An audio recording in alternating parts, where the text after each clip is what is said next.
Ferito la scorsa notte un ventenne lungo la Romea, a Dogaletto di Mira, poi è fuggito. In poche ore i carabinieri hanno trovato il pirata della strada.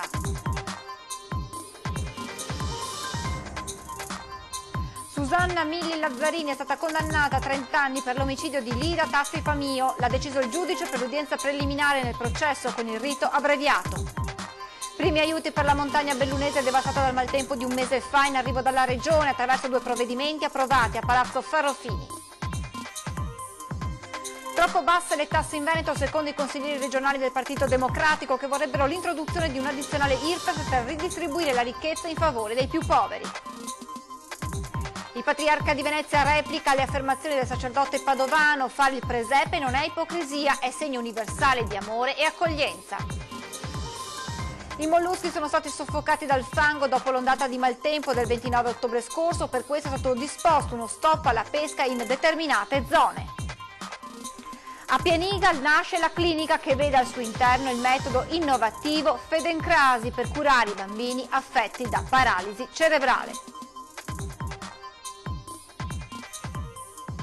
Buonasera e ben ritrovati con le notizie da Venezia e provincia. In apertura, lo avete sentito anche dai nostri titoli, l'incidente è avvenuto la scorsa notte lungo la Romea a Mira. Un ventenne è stato investito da un'auto che poi è fuggita senza prestargli soccorso. Ebbene, in poche ore i carabinieri hanno rintracciato il pirata della strada.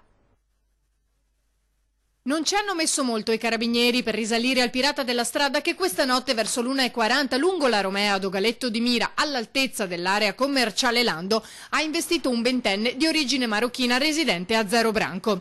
Si tratta di un romeno 23enne residente a Campagnalupia. Il giovane stava attraversando in quest'incrocio quando l'auto proveniente da Chioggia l'ha travolto in pieno, poi il conducente è fuggito. Il ventenne è ora ricoverato in prognosi riservata all'ospedale. Quando è stato colpito, l'auto viaggiava a forte velocità e il 23enne ha proseguito la corsa senza fermarsi né prestare soccorso. I carabinieri intervenuti dopo il 118, chiamato da alcuni automobilisti che hanno visto il ventenne sulla strada, hanno iniziato a ricostruire la vicenda fino a raggiungere l'abitazione del pirata. In garage c'era l'auto completamente sfondata nella parte anteriore. Paraurti, cofano e parabrezza avevano i segni inequivocabili dell'urto. Il romeno ha ammesso la propria responsabilità, giustificandosi di essersi allontanato perché spaventato. È stato denunciato per una serie di gravi violazioni penali, l'auto sequestrata e la patente ritirata. Omicidio Pamio, 30 anni per Susanna Lazzarini. Susanna Milli Lazzarini è stata condannata a 30 anni per l'omicidio di Lida Taffi Famio. L'ha deciso il giudice per l'udienza preliminare nel processo con il rito abbreviato. Il PM aveva chiesto 18 anni in considerazione della collaborazione resa dall'imputata, ma il GUP non ha riconosciuto alcuna attenuante, optando per il massimo della pena possibile con l'abbreviato. La Lazzarini era presente in aula e ha pianto sia durante la ricostruzione del delitto da parte del PM sia alla lettura della sentenza. Il GUP si è riservato 90 giorni per il deposito della sentenza, mentre la difesa ha già annunciato l'intenzione di ricorrere in appello. Grave incidente questa mattina lungo la A4 tra Meolo e Roncade in direzione Trieste. Nello scontro tra 2 mezzi ha perso la vita un 48enne milanese al volante di un furgone. Un tamponamento tra un camion e un furgoncino è costato la vita al conducente del mezzo leggero. È successo verso le 8:30 lungo l'autostrada A4, nel tratto tra Porto Gruaro e Meolo, davanti all'area di sosta di Roncade in direzione Trieste. I vigili del fuoco sono accorsi poco dopo con 2 squadre provenienti da Mestre per mettere in sicurezza i veicoli e con loro il personale del 118, che però non ha potuto far altro che constatare il decesso dell'uomo residente a Milano. L'autostrada non è stata chiusa, ma solamente la corsia di marcia. Sul posto è giunto anche il personale di Autovie Venete e la polizia stradale. Accade dopo un altro incidente avvenuto la sera prima, verso le 18, quando un furgone si è schiantato contro un tir, sempre sulla A4. Il conducente del furgone, dopo aver passato lo svincolo di San Stino, stava proseguendo in direzione Trieste. Non si sarebbe accorto del mezzo pesante che lo precedeva, fermo per le lunghe code, incastrandosi sotto il pianale del tir. Sul posto i vigili del fuoco di Portogruaro, Mestre, San Donà e Motta, con i sanitari del 118, gli ausiliari del traffico e la polizia stradale di San Donà. Il conducente del furgone è stato estratto con difficoltà dalle lamiere dei vigili del fuoco dopo quasi un'ora di delicatissimo lavoro ed è stato portato all'ospedale. Parliamo ora del maltempo di un mese fa che ha investito soprattutto la montagna bellunese, perché sono in arrivo i primi aiuti dalla Regione Veneto attraverso 2 provvedimenti approvati questa mattina a Palazzo Ferrofini. La Regione ha attivato un fondo da 15 milioni di euro per la sostituzione, il potenziamento e l'adeguamento degli impianti di risalita e innevamento delle zone montane del Veneto, in gran parte colpite dalla catastrofe del 29 ottobre. Le risorse previste da un emendamento alla legge di bilancio del capogruppo leghista Nicola Finco permetteranno di rendere più moderne le strutture esistenti, ma anche di crearne di nuove. Con un ulteriore emendamento presentato dall'assessore allo sviluppo economico Roberto Marcato, sono stati messi a disposizione altri 17 milioni sotto forma di agevolazioni ai finanziamenti richiesti dalle imprese colpite. Cosa significa? Che una volta si prestavano dei soldi ma una piccola parte di tasso andava restituito, ora invece il tasso è zero, si prestano 200.000 euro, tornano indietro 200.000 euro. E l'altro intervento invece riguarda la liquidità, cioè è possibile finanziare non soltanto investimenti, cioè imprese che devono fare degli investimenti, ma imprese invece che hanno problemi di liquidità, che è esattamente quello che chiedono coloro i quali in questo momento imprese stanno operando sul mercato ma hanno difficoltà di avere denaro fresco.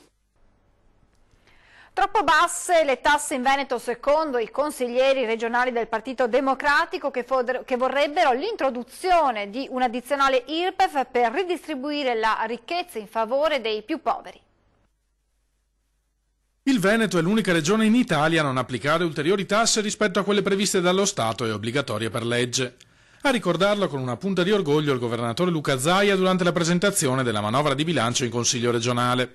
Ma per i consiglieri del PD si tratta di una scelta sbagliata. Ha prodotto disuguaglianza, ha fatto diventare i ricchi più ricchi e i poveri più poveri, quindi non ha portato beneficio alla comunità veneta. In 10 anni i veneti a rischio povertà sono aumentati di 140.000 unità, sostiene il capogruppo democratico Stefano Fracasso, mentre le differenze tra il 20% più ricco e il 20% più povero sono cresciute. Se gli chiedessimo ancora di pagare 2.400 euro per un anziano in casa di riposo, io credo che i veneti sarebbero disponibili a chiedere qualcosa a chi ha di più, per sostenere chi ha meno. Secca la risposta dai banchi della maggioranza. Il capogruppo leghista Nicola Finco ricorda la pressione fiscale già pesantissima a cui sono sottoposti cittadini e imprese in tutto il paese. Respingiamo con forza, scandisce, l'idea di mettere le mani in tasca ai veneti. Questa è una follia, soprattutto in un momento di crisi come questa. Noi in questi anni abbiamo avuto la capacità di ridurre le spese, di fare delle economie di scala per continuare a mantenere i servizi senza applicare una nuova tassazione, a differenza di tutto il resto d'Italia. È una linea che il governatore ha voluto portare avanti negli ultimi 8 anni e sicuramente porteremo avanti fino a fine legislatura, perché al momento i nostri bilanci sono solidi e quindi finché possiamo continuare a mantenere i servizi senza mettere le mani nelle tasche dei cittadini, ovviamente noi continueremo a farlo negli interessi dei nostri contribuenti e dei nostri veneti. Torniamo al maltempo del 29 ottobre che ha provocato la morte di diversi molluschi soffocati dal fango. Per questo è stato disposto uno stop alla pesca in determinate zone. Un fermo pesca dall'1 all'11 dicembre per riseminare le vongole dopo la strage del maltempo di un mese fa, quando circa l'80% è andato distrutto.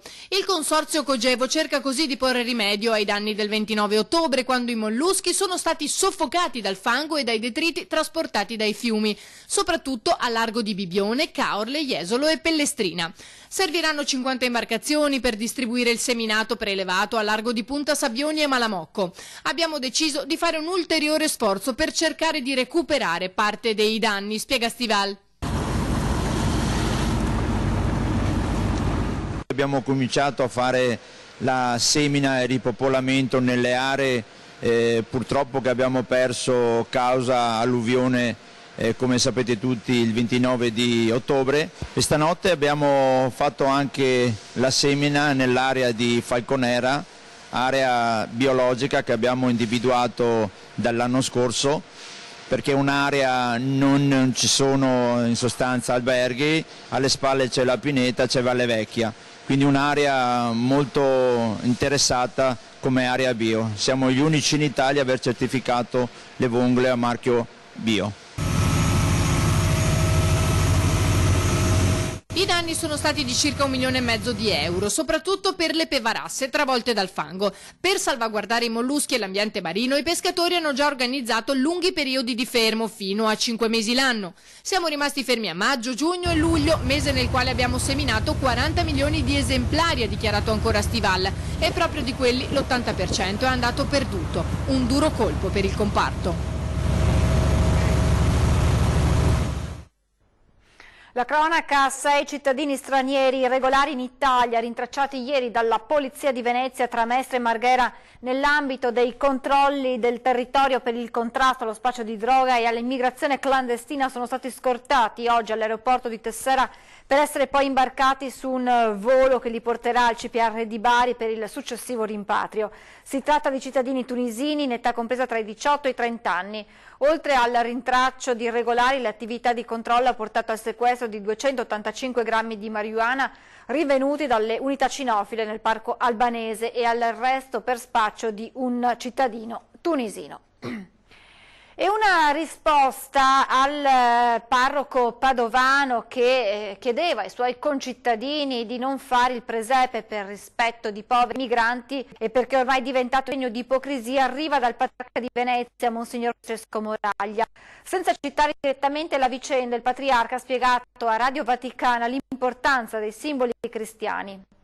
Certamente bisogna dire no all'ipocrisia, ha invitato il vescovo, ma non può essere il presepe a rimetterci per colpa di alcuni atteggiamenti sbagliati. Il presepe deve diventare un'occasione non per fare polemiche, continua Monsignor Moraglia, ma per gustare una lezione di vera umanità, perché rappresenta l'amore universale per tutti. E a proposito della polemica per i presepi e le canzoni di Natale nelle scuole, interviene l'assessore regionale Elena Donazzan.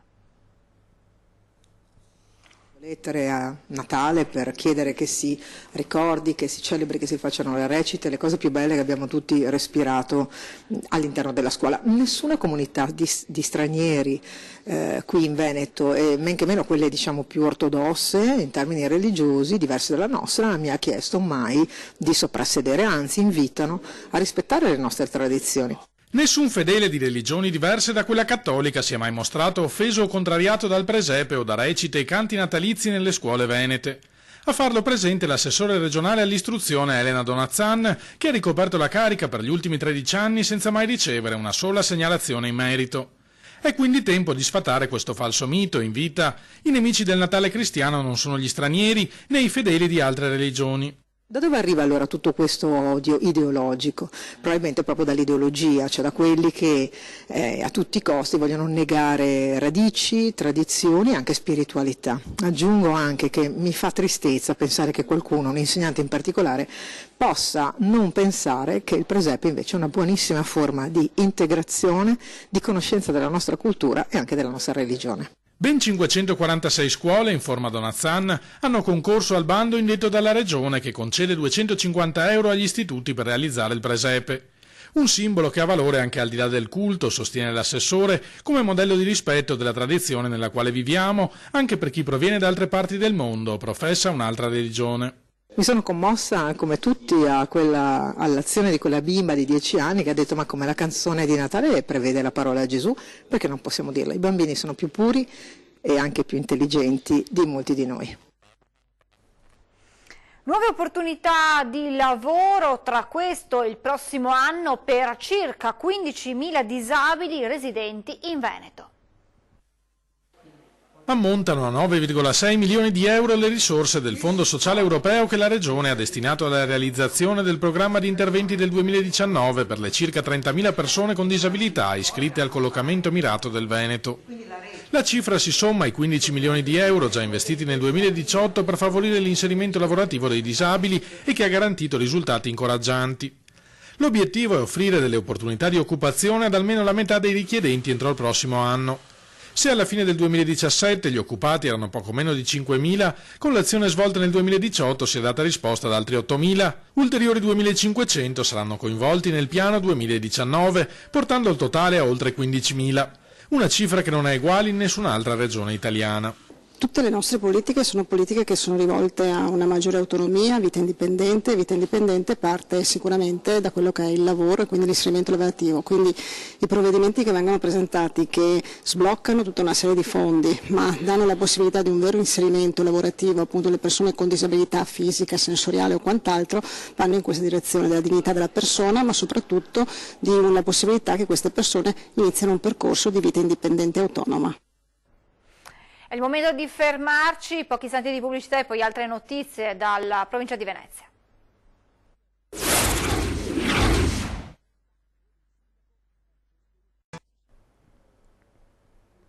Rieccoci in diretta. A Pianiga nasce la clinica che vede al suo interno un metodo innovativo di cura per i bambini affetti da paralisi cerebrale.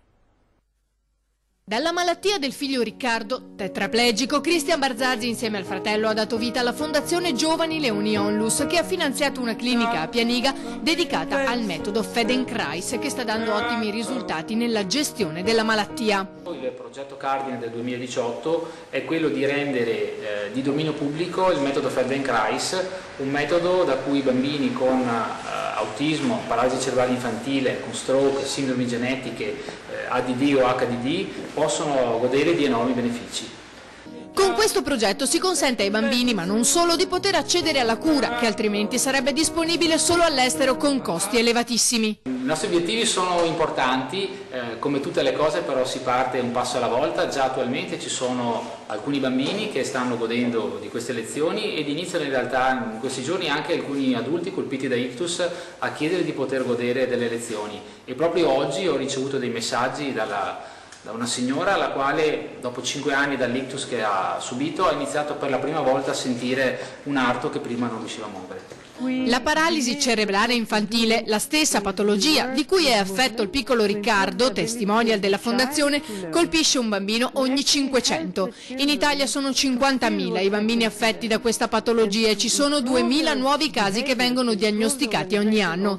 Chi è colpito dalla paralisi cerebrale ha difficoltà a camminare, nei casi più gravi si muove in carrozzina, ha un uso difficoltoso delle mani e spesso presenta problemi come il dolore, il deficit di linguaggio, intellettivi e neuropsicologici, l'epilessia. Voltiamo pagina, siamo alla nostra rubrica dedicata ai presepi, andiamo a vedere quello realizzato in piazza a Noale.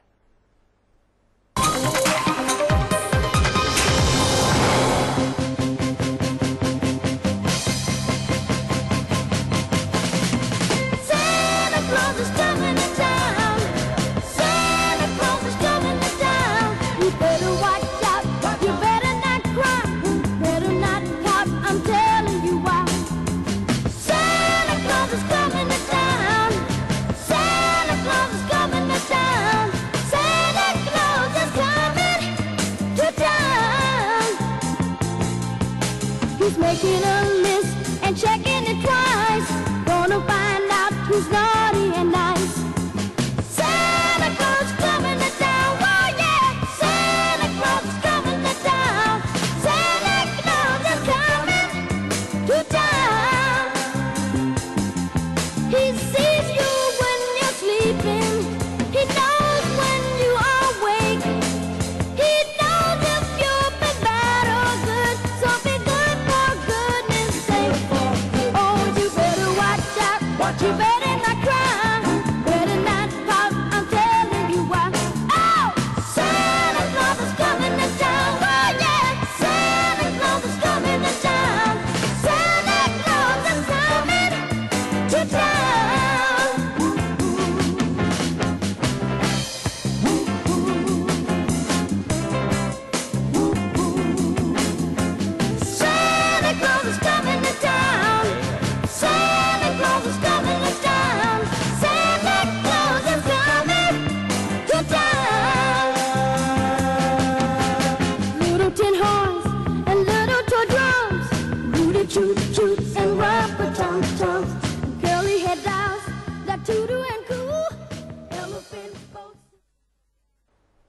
E naturalmente aspettiamo anche da voi telespettatori le immagini delle vostre natività, oppure segnalateci, verremo noi con le nostre telecamere a riprenderle. Potete dunque inviarci i vostri video o chiamarci al numero che avete sovrimpressione o mandarci il materiale da voi girato via mail all'indirizzo che vedete sempre sulla nostra grafica. Vi ricordo l'appuntamento con 20:10, torna puntuale questa sera per parlare della Zanzega che ritorna su Antenna 3 ogni giovedì a partire da domani sera alle 21:15, in studio lo storico conduttore Lele Marcassa e il suo inseparabile compagno di viaggio Ivo Gallo, ma ci sono attese anche sorprese nel corso della trasmissione, dunque non perdetevi 20:10 questa sera. È davvero tutto, vi lascio ora le previsioni del tempo, grazie per l'attenzione e buona serata.